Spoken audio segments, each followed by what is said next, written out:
Derrière Fraté, les histoires vraies.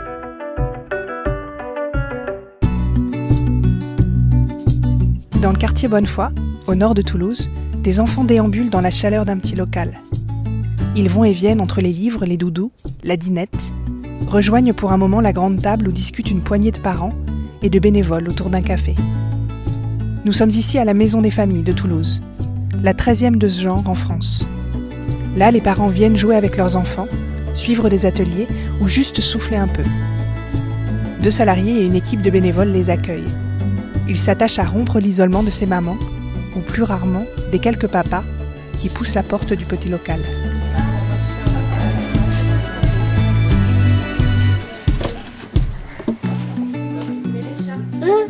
Maman est allée dans la cuisine, tu la vois? Tu peux aller la rejoindre si tu veux aller dans la cuisine.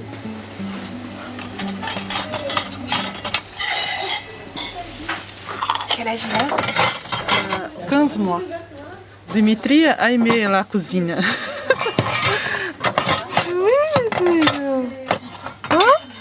Comment vous connaissez ici?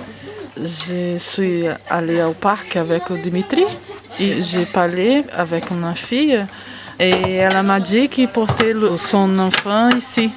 J'ai venu avec Dimitri et j'ai aimé Dimitri aussi, né? Et il n'y a pas de place à la crèche. Et j'ai porté lui pour s'habituer avec les autres enfants, jouer. C'est bien pour lui, pour moi aussi. Parce que je trouve d'autres mamans aussi, parler beaucoup avec et discuter avec les autres mères. Donc c'est bien. Je suis Charlène Sénégas, je suis responsable de la Maison des Familles de Toulouse. Toutes les maisons des familles sont construites avec les codes d'une maison. Il n'y a personne pour nous demander de remplir un papier. On rentre directement dans une pièce de vie. L'objectif vraiment, c'est de casser les codes institutionnels. Donc là, l'idée, c'est de dire aux parents, on brouille les pistes, c'est pas ça qu'on veut faire ici. Ici, on veut que vous vous sentiez chez vous, comme à la maison. Ici, il n'y a pas de prescription, personne prescrit de venir à la Maison des Familles. Les familles viennent si elles en ont envie, elles restent 5 minutes, 1 heure, une journée, peu importe. Et cette liberté-là, on la retrouve pas beaucoup sur des lieux d'accueil avec 0 condition. Donc ici, on accueille tous les parents, avec ou sans leurs enfants, et peu importe l'âge de leurs enfants. On est parents, on a une responsabilité éducative, c'est OK pour nous. En général, il y a quand même une 20aine de familles qui fréquentent régulièrement la maison. Le premier objectif ici, c'est de rompre l'isolement. Il y a des familles ici qui, depuis des mois, voire des années, n'ont parlé à personne d'autre qu'à la maîtresse de leurs enfants, ou leur médecin, ou un commerçant. En fait, je veux dire une conversation non amicale, ou voilà. Celles qui sont dans cette situation-là, en général, au bout d'un moment, ça tient plus. Et ici, elles retrouvent quelque chose de l'ordre de la relation sociale pour elles. Une possibilité d'avoir une conversation, une fois dans la journée ou une fois dans la semaine avec un adulte, voilà. Elles y trouvent aussi, notamment les familles de tout petits, de moins de 3 ans, du répit. Parce qu'il y a de l'espace, des jeux, c'est lumineux. Et tout d'un coup, l'enfant, il va aller jouer tranquillement, trouver quelque chose à faire. Nous, on peut être là aussi en soutien et à côté, le parent se reposer, boire un café, juste souffler 1 minute.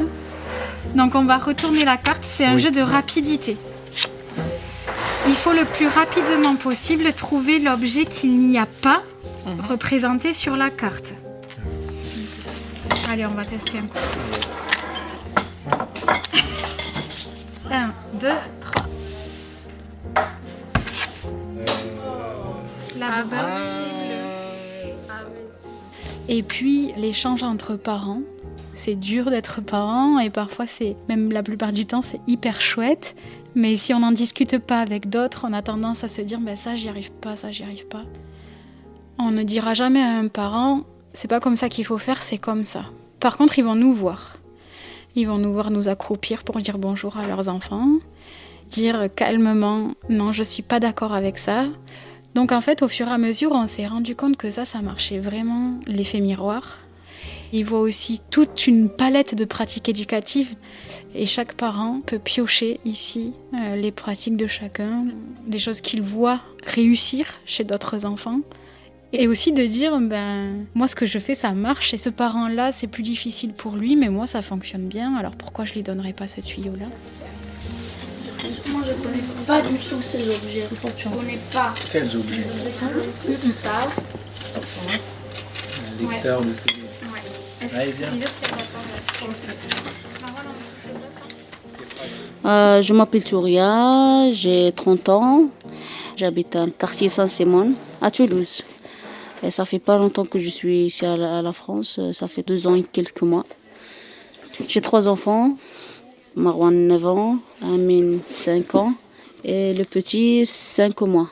Ça fait beaucoup de travail, oui, bien sûr. Surtout le grand, il a un spectre autistique, donc il suit avec le centre socio-médical. C'est un peu compliqué des fois, mais l'équipe de la maison des familles, il connaît bien Marwan, il connaît bien son caractère et tout. Vite, je t'en. J'ai attendu. Il y a des familles africaines, il y a des familles françaises, il y a de toutes les nationalités. Donc ça c'est bien pour nous parce que on aime bien voir des autres familles comme ça pour discuter. On partage surtout à propos des enfants, surtout. L'éducation des enfants, les écrans, sur par exemple la nourriture, plein de choses. On a fait plein de sorties, des fois juste au parc, ensemble. On a fait des sorties au centre-ville, à bord du petit train de toulousain. Le bateau Toulousain, traverse la Garonne. Oui, qui traverse la Garonne. Un séjour à Carcassonne. Il y a plein de choses à voir. Un château. Il y a un château. Et maintenant, je connais plein de personnes, oui. Oui, on a un groupe WhatsApp, on se contacte et tout. Donc, c'est bien ça. Il y a des bénévoles qui s'occupent des enfants. Ils t'aident, ils te conseillent, ils te supportent. Donc, la maison des familles, c'est comme une autre famille, on dirait. Ouais.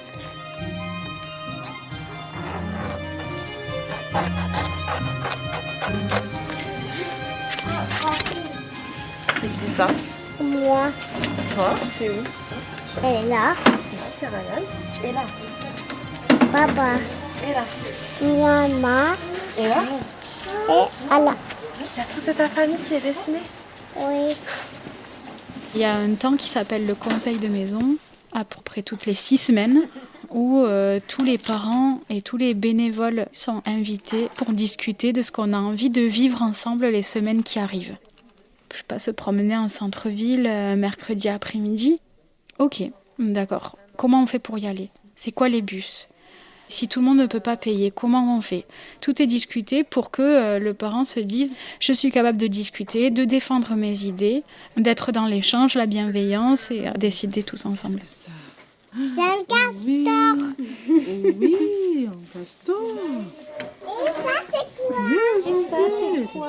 C'est le merle. Ici, on a envie de jouer la carte du vivre ensemble. Et du coup, tous ensemble, on prend soin de la maison, on prend soin les uns des autres. Il faut être prêt à être dans une relation de proximité, en fait. Les petits poissons. Allez, Naïm, Dans l'eau. le manteau. Je nage. Et la dernière chose, et ça c'est beaucoup pour les femmes, pour les mamans, de justement ne pas être que maman. D'être considérée ici comme une femme, comme une personne, avec des compétences, des choses à dire, et qu'on valorise ici, comme mettre en place une activité, mettre en place une action, parler budget, etc. Et en fait, tout d'un coup, on remet la personne, la femme ou l'homme ailleurs que dans être parent. Tu veux pas que je te le coupe?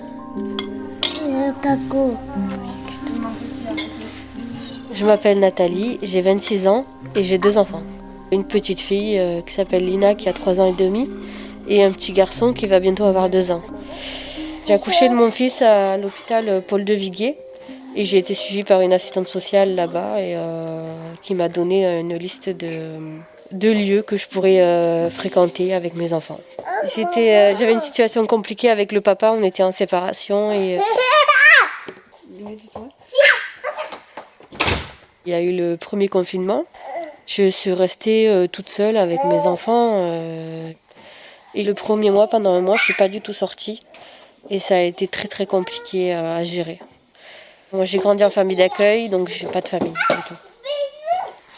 Après le premier confinement, j'ai décidé de prendre un congé parental. Et en fait, je me suis rendu compte que j'étais hyper seule et que souvent on arrête de travailler. On a très peu de soutien en tant que maman. Donc j'ai re-regardé cette liste du coup. Et en juillet, j'ai commencé à venir. Maman. Naïm, c'est toi qui as sorti tout ça? Naïm, tu ranges les jouets? C'est pas cassé, non, c'est pas cassé. Range les jouets. Après j'ai passé la porte, c'est vrai que ma fille, de suite, elle est allée vers les adultes, vers les enfants, elle est allée jouer. J'ai vu déjà que mon enfant était sereine, était en confiance avec le lieu et d'un côté c'est ça aussi qui m'a donné confiance. Ça fait 1 an et demi que je viens, presque tous les jours d'ailleurs. Et je dirais que ma famille, c'est cette famille-là en fait. C'est comme ma maison ici. Je me sens comme chez moi. On n'a pas forcément des solutions, mais on a un soutien, on a une écoute. Je sais que si je me sens pas bien, je vais venir et je vais avoir beaucoup de soutien. S'il vous plaît, il y a plein de peluches. Il y en a assez pour vous deux. En devenant maman, je me suis oubliée et j'ai oublié que j'étais une personne à part entière et une femme aussi. Et, petit à petit, je commence à repenser à moi, retrouver confiance en moi, arriver à créer des relations avec les autres. Donc oui, ça m'a vraiment donné beaucoup plus de confiance. Du coup, j'ai eu mon permis de conduire l'an dernier. J'ai quitté mon boulot. Je fais plein de choses que j'aurais jamais été capable de le faire avant. Je fais des colorations rouges, rouge, violette, parce que ça me plaisait à moi et c'était tout ce qui importait en fait. Là, maintenant, je cherche un emploi qui va me plaire. Voilà, c'est la première fois que je pense vraiment à moi, quoi. Ça aurait pas été possible sans cette maison ici. Ah non, totalement non. Je me serais complètement oubliée. C'est pas, j'aurais jamais allaité en public comme ça.